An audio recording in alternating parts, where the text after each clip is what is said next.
Court نے توہین election commission کے کیس میں عمران خان اور دیگر پی ٹی آئی رہنماؤں کو نوٹس جاری کر دیے۔ سپریم کورٹ میں چیف جسٹس پاکستان کی سربراہی میں 3 رکنی بینچ نے توہین الیکشن کمیشن کے کیس میں ادارے کی درخواست پر سماعت کی، جس دوران عدالت نے کہا کہ الیکشن کمیشن نے مختلف ہائی کورٹس میں زیر التوا کیسز کسی ایک ہائی کورٹ میں منتقل کرنے کی درخواست کی ہے۔ الیکشن کمیشن کا موقف ہے کہ بلدیاتی اور عام انتخابات کی تیاری کریں یا کیسز لڑیں۔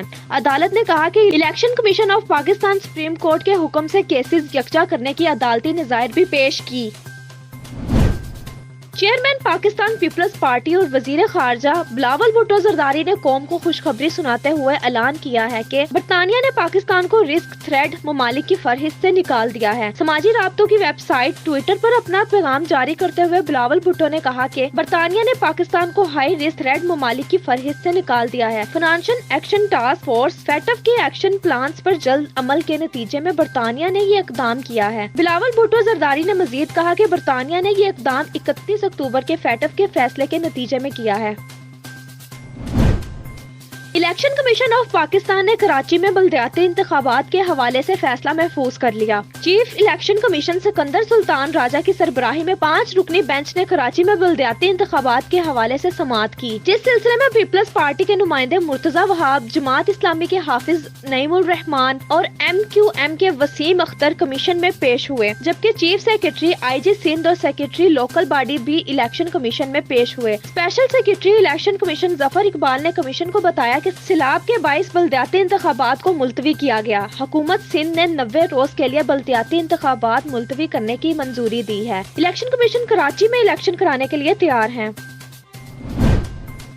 خبر شامل کرتے ہیں پاک میڈیا سے۔ ہمارے بیورو چیف راؤ محمد یعقوب کی رپورٹ کے مطابق ٹبہ سلطان پور محمد آصف سعید خان منیز، سابق منسٹر لائف سٹاک پنجاب کی سابق کونسلر سردار علی حسن ڈوگر کے گھر اپنے قریبی ساتھی محمد ناصر خان کھچی کے ہمراہ آمد۔ اس موقع پر سردار علی حسن ڈوگر نے معزز مہمانوں کا پرتپاک استقبال کیا۔ اس موقع پر آصف سعید خان منیز نے کہا کہ سردار علی حسن کا شمار ہمارے گروپ کے سینئر رہنماؤں میں ہوتا ہے اور موزہ صاحب علی کی سیاسی صورتحال پر بھی گفتگو ہوئی اور علی حسن ڈوگر کی پارٹی کے لیے خدمات کو سراہا۔ اس موقع پر آصف سعید خان منیز نے محمد ناصر خان کھچی، سابق وائس چیئرمین اور سردار محمد یامین ڈوگر، سابق جنرل کونسلر کی اپنے علاقے میں لوگوں کے ساتھ بہتر میل جول رکھنے پر اپنے نوجوان نمائندوں کی تعریف کی۔ ملاقات میں محمد ناصر خان کھچی، سردار ارشاد ڈوگر، دوست محمد ڈوگر نمبردار، نواب علی ڈوگر، محمد یامین ڈوگر، سردار نبیل حسن ڈوگر، فرزند علی ڈوگر، محمد رمضان عرف جانی ڈوگر، الطاف خان کھچی، مطلوب احمد بھٹا اور دیگر معززین بھی موجود تھے۔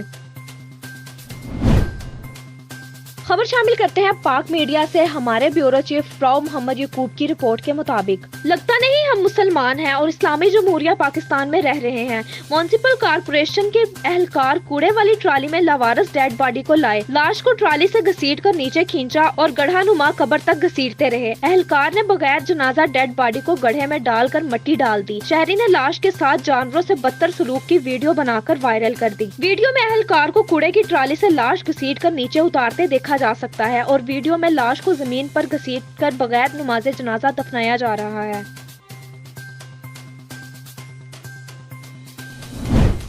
ملک کے بلائی علاقوں بعض مقامات پر تیز ہواؤں اور گرج چمک کے ساتھ بارش اور پہاڑوں پر برف باری کا امکان ہے۔ محکمہ موسمیات کے مطابق گلگت بلتستان میں بعض مقامات پر تیز ہواؤں اور گرج چمک کے ساتھ بارش اور پہاڑوں پر برف باری کا امکان ہے۔ گزشتہ 24 گھنٹوں کے دوران پنجاب، اسلام آباد، خیبر پختونخوا، کشمیر، بلوچستان اور گلگت بلتستان میں تیز ہواؤں اور گرج چمک کے ساتھ بارش اور پہاڑوں پر برف باری ریکارڈ ہوئی۔